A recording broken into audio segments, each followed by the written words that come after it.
Hablemos hoy de una de las máquinas eléctricas más sencillas y versátiles que se han inventado, el transformador eléctrico.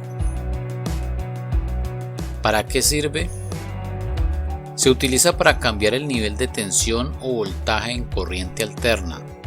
Esta es aquella que oscila en el tiempo, cambiando su polaridad de positivo a negativo y viceversa constantemente, fenómeno que se llama frecuencia eléctrica, y que, hablando de las redes de alimentación que llega a nuestros hogares o sitios de trabajo, es generalmente de 50 o 60 ciclos por segundo o hertz, según las normas de cada país. Y es precisamente esa frecuencia eléctrica la que hace que el transformador funcione, basándose en los principios descubiertos por Ørsted y Faraday en aquellos tiempos.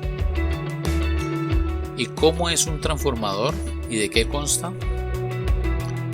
Está compuesto de tres partes básicas: un núcleo de material ferromagnético.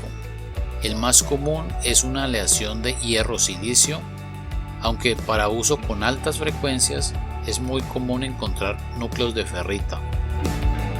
El transformador, como mínimo, debe tener también dos arrollamientos de alambre alrededor del núcleo, llamados bobina primaria y bobina secundaria.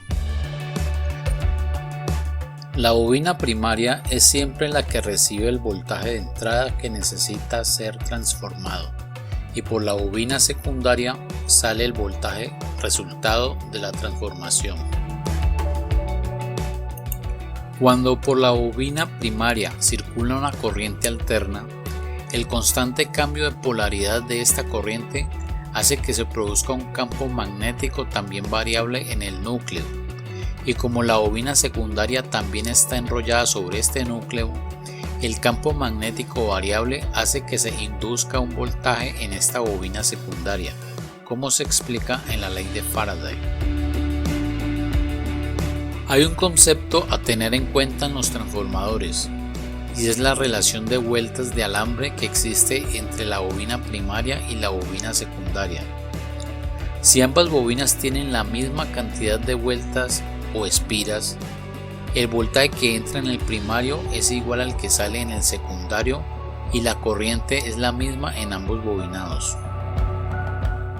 Si la bobina primaria tiene más espiras que la secundaria, el voltaje que sale por el secundario es menor al que entra en el primario y la corriente es mayor. Si la bobina primaria tiene menos espiras que la bobina secundaria, el voltaje que sale por el secundario será mayor que el que entra por el primario y la corriente es menor.